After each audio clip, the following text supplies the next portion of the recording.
Hello দর্শক, আসসালামু আলাইকুম। আশা করি সকলে ভালো আছেন। তো দর্শক, দেখতে পাচ্ছেন এই যে সরিষা গাছগুলো। তো বন্ধুরা, আপনারা কিভাবে আপনাদের বাড়ির পাশে সরিষাগুলো চাষ করবেন। তো বন্ধুরা, এই সরিষাগুলো চাষ করে কিন্তু আমাদের বাড়ির পাশে যে কৃষকেরা রয়েছে তারাও কিন্তু অনেক টাকা ইনকাম করেছে শুধুমাত্র এই সরিষাগুলো চাষ করে। তো বন্ধুরা, এই যে দেখতে পাচ্ছেন যে সরিষা গাছের মধ্যে যে ডালপালাগুলো থাকে। তো বন্ধুরা, এই যে ডালপালাগুলো দেখতেছেন। তো বন্ধুরা, এই যে এইগুলার ভেতরেই কিন্তু সরিষার দানাগুলো হয়ে থাকে। তো বন্ধুরা, এই সরিষার দানাগুলো ওই যে দেখতে পাচ্ছেন যখন কাঁচা রয়েছে তখন এই গাছগুলো যখন দেখতে পারবেন। তো বন্ধুরা, এই যে দেখতে পাচ্ছেন এই গাছগুলোতে যখন দেখতে পারবেন যে অনেকটাই পেকে গেছে, এখনও কিন্তু কাঁচা রয়েছে। তো বন্ধুরা, এখনও কিন্তু কাঁচা রয়েছে।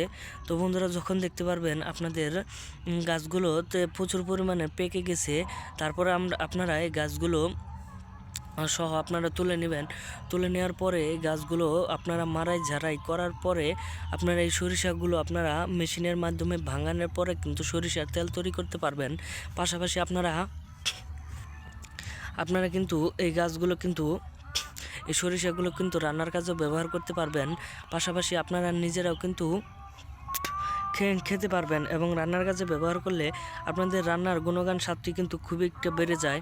তো বন্ধুরা, আপনারা যদি এই ধরনের ভিডিওগুলো যদি আপনাদের একটু ভালো লেগে থাকে তাহলে অবশ্যই চ্যানেলটি সাবস্ক্রাইব করে দিবেন। ধন্যবাদ সকলকে। সকলে ভালো থাকবেন। আসসালামু আলাইকুম।